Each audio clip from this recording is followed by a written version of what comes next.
You're so very lucky, and so are we so very lucky. This is a very special little leopard cub, and his name is Timba. And Timba is very young. I think he's only about 8 months old. Oh, and look, he's coming closer to us. Isn't this exciting? So he's about 4 months younger than Shongile, who you've just met. And he's now sitting only about 3 feet from the end of the car. And why do you think he's panting like that? It's not only because it's very hot, because unlike Shongile, who you've just met, this little fellow still has his mum to feed him. And his mum has caught him something called a kudu. And a kudu is a kind of antelope out here. And there's lots of meat on a kudu. And he's been eating a lot of meat over the last little while. And we don't often see 2 tiny little baby leopards like this in one day. It is really very special. And you might be wondering, why is that guy talking so quietly now? It's because we're so close to him. And while he's not vaguely afraid of us, he's not scared of us now, I don't want him to be afraid of us. I want him to be very, very comfortable, so that every single time he sees a vehicle, he is relaxed around us. He's not worried about what we're going to do or where we're going to move or how noisy we're going to be. So we're going to sit here very quietly with him. And you can see, watch there, the end of the car. There, and now look how close he is. Can you see that? That's about 3 big steps. Now Shongile, who you've just seen, is not a big leopard. She's quite small. And this fellow is going to be quite big. And just like some of the boys, I guess, at school are a bit bigger than many of the girls, well, it's the same with leopards. Especially as they get a little bit older, the boys get bigger than the girls, just like men are bigger than women. And that's why he's such a big fellow.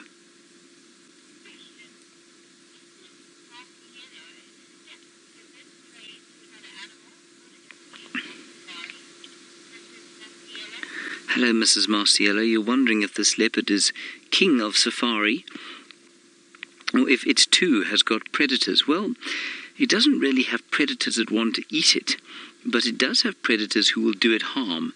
Lions, for example, will hurt little leopards because leopards are competition for them. That means that leopards like to eat the same things as lions do. And so lions and hyenas will often kill leopards if they can catch them. And so although nothing out here is going to catch him to try and eat him, sometimes lions or hyenas can kill them.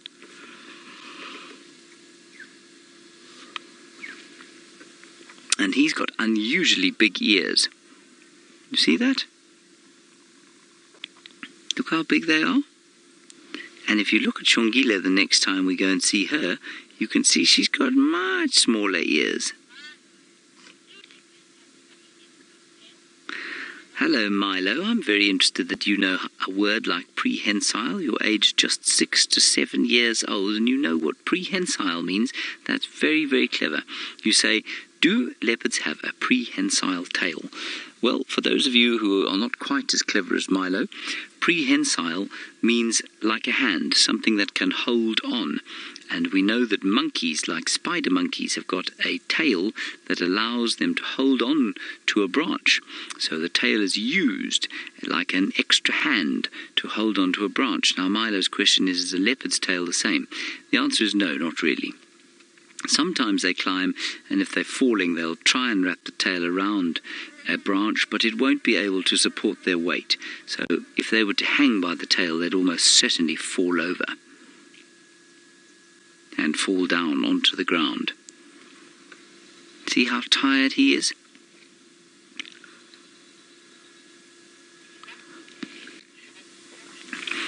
Right, well, we've had 2 leopards so far. Now we've got Jamie, who looks a little bit like Shongile.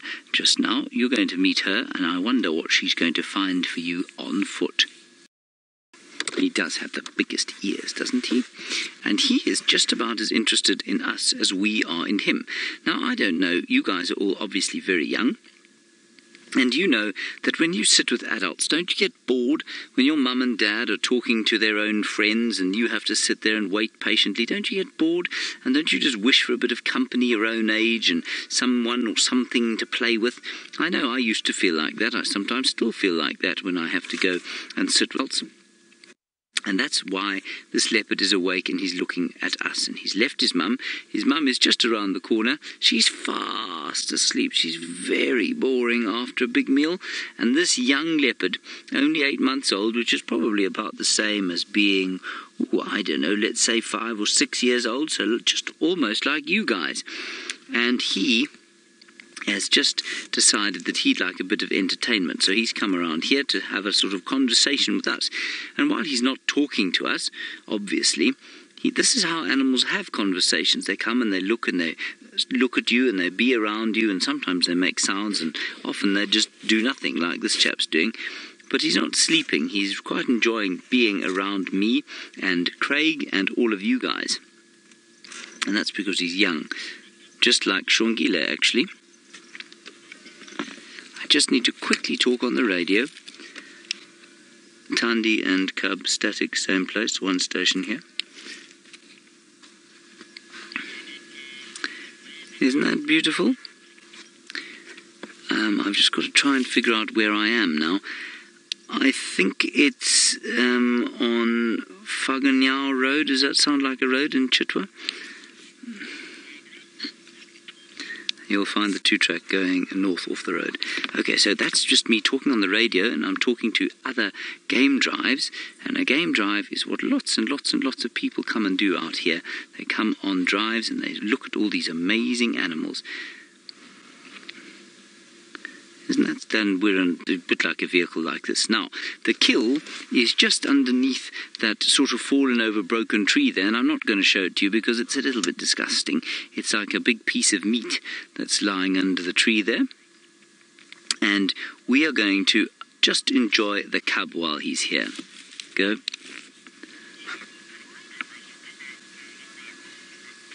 Affirmative, static, same place. Sorry, one sec. Yes, affirmative, one station.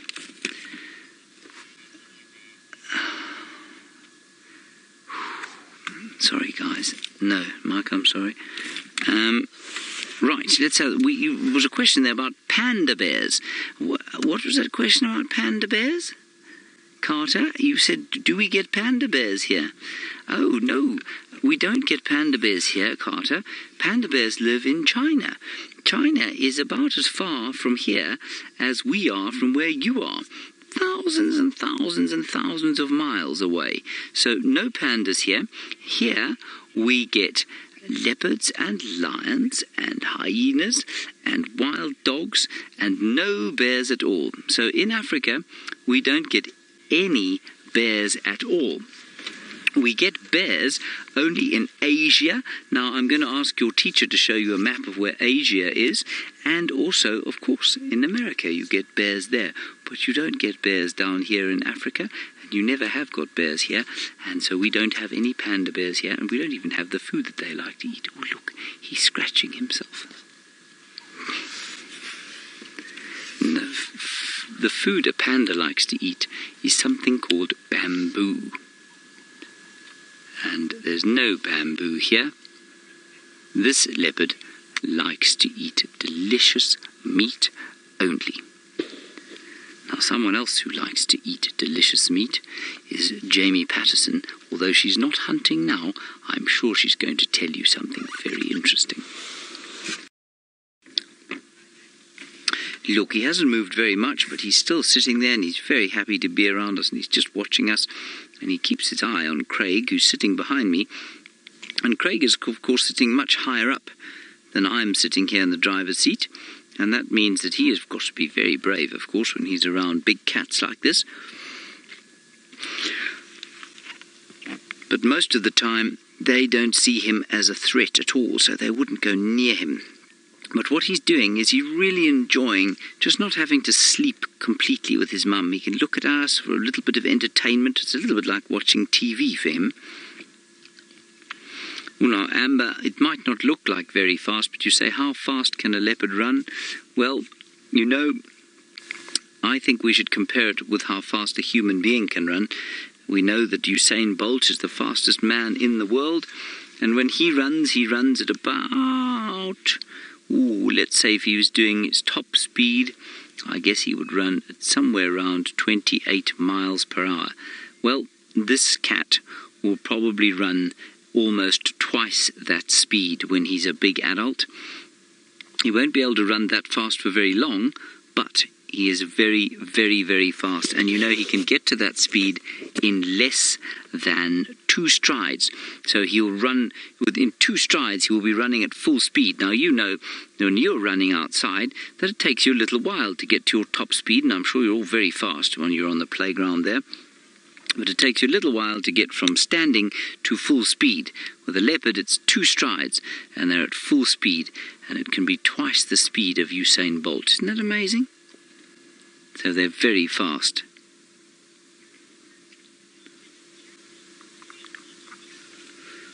Jackie, you say, do they eat people? Yes, all the time. Sometimes we have to get new cameramen every so often because they get eaten by the leopards. I'm joking, Jackie. No, they don't eat people here. There are some places in the world where very old and very sick leopards who can't hunt properly, then sometimes they might eat people. But out here, no, the leopards don't eat people at all. If they did, we wouldn't be sitting this close to him in an open car. We have no protection from him at all, and that's just because we know, well, we hope, and we know that he is not going to try and eat us. So no, the leopards out here don't eat people. They've got too much else to eat. You know, they've got 9 different antelopes, or 10 different antelope species to eat. They've got terrapins. You saw Shongile eating a terrapin there. They've got tortoises. You saw Jamie showing you the tortoise shell that Shongile ate this morning. And they can eat rats and gerbils and mice and lizards and snakes and fish and insects and all sorts of things. And the very bottom part of that enormous menu of things to eat is people. And so no, people are not in danger from leopards.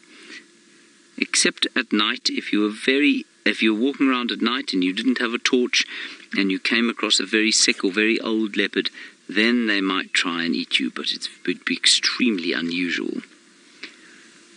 It's much more likely that you would be, you know, it's probably more dangerous to live in the cities where you live than it is for us to live out here with these beautiful animals. They're not dangerous to us, especially if we are respectful. Now, it's a little bit different when you walk with them on foot. So if I came walking through here, little Timba would probably run away very quickly, and his mother might get cross, and she might come running towards us. But as long as we stayed very still, she'd probably just growl a bit and hit the ground and then go away. Now that can be very scary, but as long as you know how to react, as long as you react properly, normally they will leave you alone. Now, Tatum, you want to know how long their teeth are. Tatum, they are very long. Have a look over here. I'll show you roughly with my fingers. They're about that long. So when he's fully grown, and he's not nearly fully grown yet, they will be about 4 inches long. And remember, they go up into the top of the skull, just like yours do. So they'll be 4 inches long. And that's the canine teeth. 2 on the top and 2 on the bottom. And then the molars at the back, which are the same as your teeth at the back, just about, well, they're about the same. And they're about the same as yours. They won't get much bigger than that. And if you've got a dog or a cat at home, maybe ask your mum or dad to show you what their teeth look like at the back, because they're very similar to this leopard's, and it's really very interesting to see the difference between your teeth and their teeth.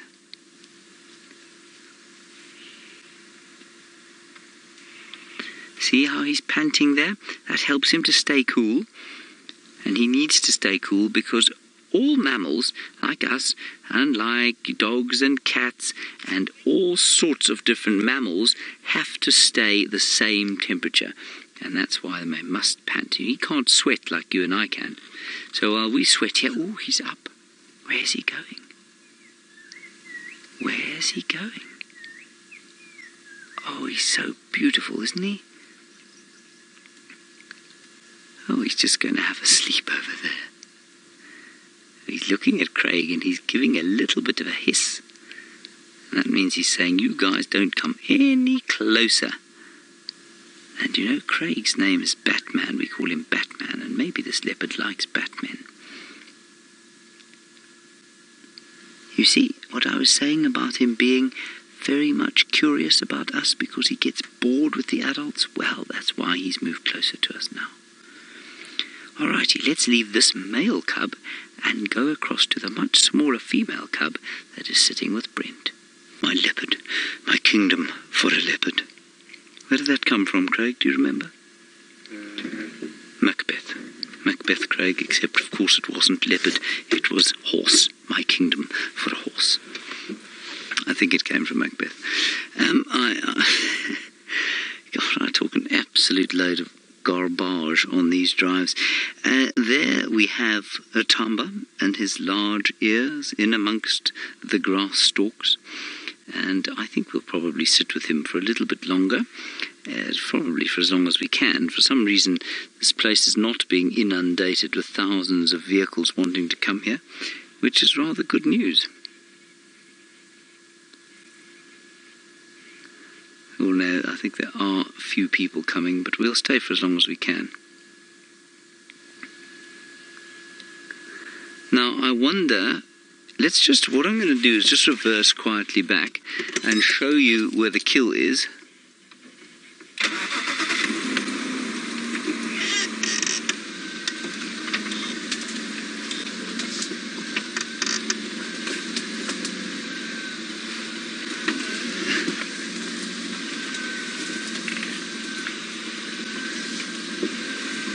She's just, there we go. I'm just going to go forward. You can just see her in there. Can you see her, Craig? There's Mum. And the kill is just in front of her there.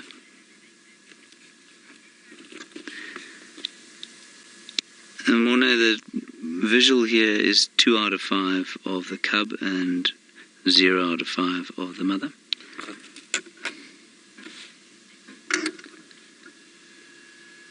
Oh, are you waking up, my dear? No? No, still sleeping. So that's Tundi in the grass. And the kill is just behind her, somewhere there. Remember, #Safari Live, school kids have gone back to whatever painful lessons they have to learn, arithmetic, probably some kind of art, drawing lessons. I remember doing those and being so deeply bad at them. What else do they do at school? English, I suppose they must learn. And so you are now the main part of our drive. Everybody else, other than the school kids. She's obviously snapping at the flies because there are hundreds of flies around. It's hot. Well, it's a gorgeous kind of autumn temperature. It started off at about 85 degrees Fahrenheit. And now I would say it's probably dropped 2 degrees or so, sitting at about 28 or 82.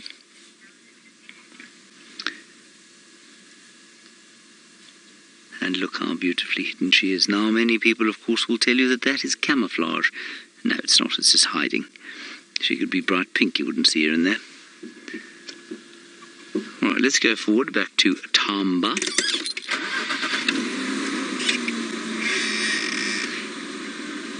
Ah, thank you very much. Of course it is. My kingdom for a horse comes from Richard III, not from Macbeth. Sorry, Craig, I do apologise for lying to you horribly about the origin of a Shakespearean phrase. My horse, my kingdom for a horse, and there is the leopard, not the horse. Now, he's a fantastic-looking creature. Can somebody also, while you're correcting my appalling education on Shakespeare, do you think you could perhaps just confirm, I think he's 8 months old, is that correct?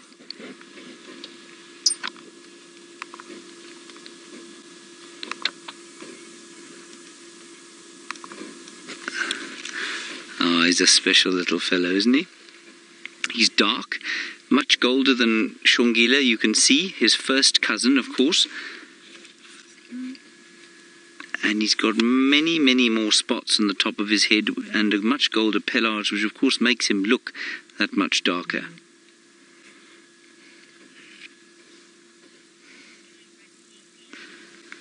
Alright, I believe Shongile is on the hunt once more, so let's go and find out if it shall be Stinky Terrapin or perhaps Impala. My massive ears, I don't have massive ears, I think they're pretty average sized ears really for a man of my size.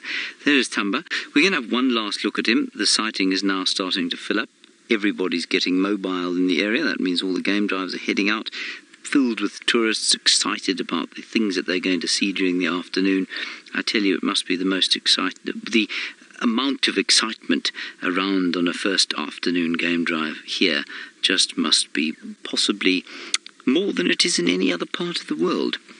And so we're going to sit with little Timba for a little bit longer, and then we're going to head on and see what else we can find.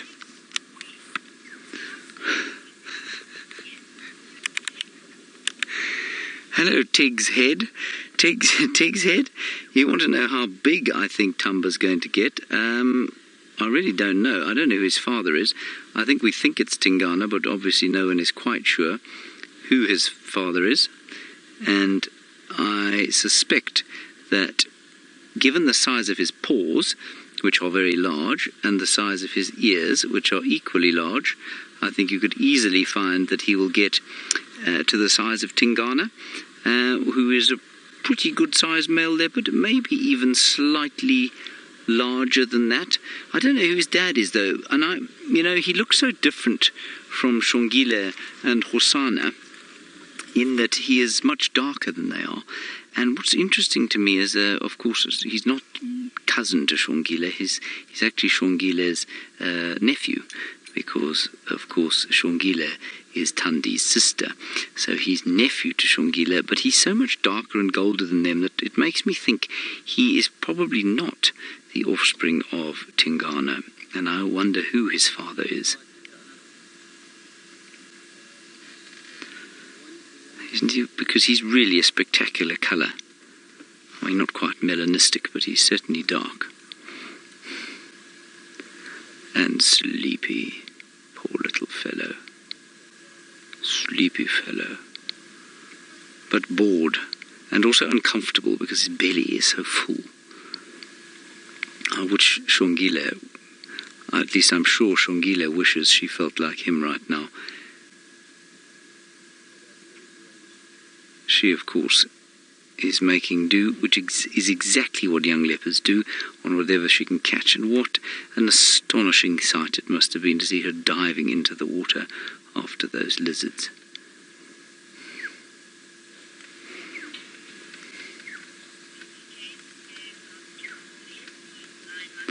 So James, thank you very much.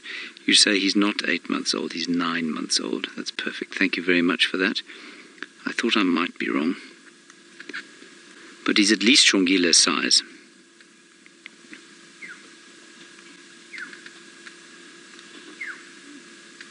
Just a gorgeous, gorgeous, gorgeous picture of a leopard. All right, everyone, I think we're going to have to leave. There are 2 or 3 people coming in here, so we're going to have to say goodbye to him in the next little while. Now, animal-loving kids, you're wondering what the best way for them to camouflage themselves is. Well, I mean, they are already camouflaged. They are by default camouflaged. That's why they're that colour. And so they're already camouflaged. The best way for them to use that camouflage is to be in dappled light. That's what it's used for. So if they walk through the drainage line areas, the thickly wooded areas, you'll find the light there helps them to remain almost completely hidden. Otherwise, they just use cover to hide behind. And like I said, they could be bright pink in some conditions, and you still wouldn't see them because the bush is so thick. All right, everyone, we are going to have to move now. I'm afraid there are just rather too many people in and out of here. So let's head straight back to the other leopard on the show, and we'll see what else we can find around here.